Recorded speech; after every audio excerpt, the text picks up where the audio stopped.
help you just be more creative on the piano. This is for beginners.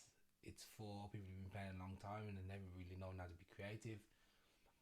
The only difference is if you've been playing a long time, you can skip maybe the first 2 days. That's it.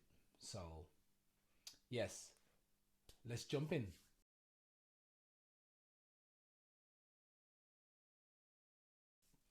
First, we're going to first find our way around the keyboard and also what you see on the screen. Basically, on the top right, you've got a keyboard laid out with all the notes are labeled so you can't get confused. On the left side, you see the notation. This is how the notes look when you like a reading music. If you want to get more deeper into that, you can follow how it looks on the left side. And the bottom is a keyboard, basically the way you would see it if you just like basically got a piano. You'd have no notes on there, nothing would be labeled. You'd just be in the abyss, not knowing what to do, hoping to make a great sound. Okay, so basically, let's start trying to find out our way around the keyboard. So basically, you got 8 white notes, or 7, shall I say? A, B, C, D, E, F, G. That's your first 8 notes, and then they just repeat everywhere. For simplicity's sake, we're going to go from C to C. So C to C, that will be an octave. And that goes from C, D, E, F, G, A, B, C. Okay? Okay, but we want to find that easily. So we're going to navigate to the black notes. And if you notice the black notes, there's groups of 2s. And then there's groups of 3s. Apart from this lonely guy at the bottom. He's like someone who got left behind, I guess.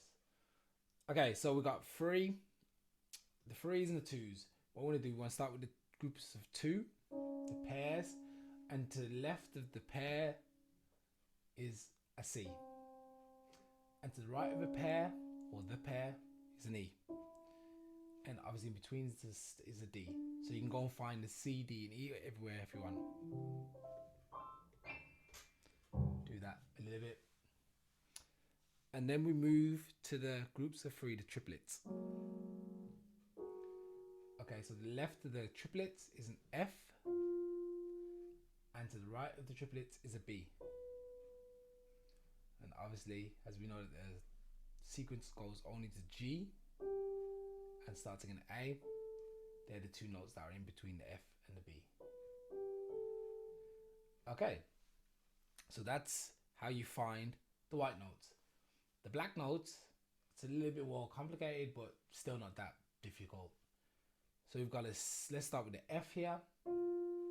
Now, if we see you guys would probably know as a hash sign, it's actually a sharp sign.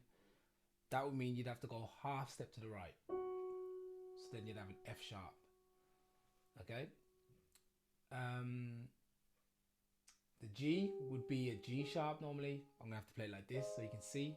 So G sharp, if you look at the right, top right. A would be an A sharp. Sorry, yeah, an A sharp. And then a C would be a C sharp. And a D would be a D sharp. Okay, I played chords there, but that's what you'd normally see. But because on this program, for some reason, it hasn't been translated across, you have them labeled a bit. The labels can get a bit confusing. Okay, so obviously, as you see, there's actually a note with a funny kind of little B next to it. So we start here with the B. And that means if you see a little B next to the B, that means you go half a step to the left. And then you have a B flat. So they're flats. So you got sharps and flats. Okay, so then if you got an A, then you got an A flat. You got a G. You typically have a G flat. Here it's labeled as an F sharp, but there's a G flat. Got an E, then you have E flat, and then a D, and you have a D flat. So there you have all your notes. That's all you're going to need. And like I said, they repeat everywhere. And you should be able to go around the whole keyboard and find your way around now and practice finding where everything is. You're going to need this because this is going to get us further into discovery of chords and sequences that we're going to use further on in the course. Okay, so practice that, and when you finish, move on to the next segment. See you soon.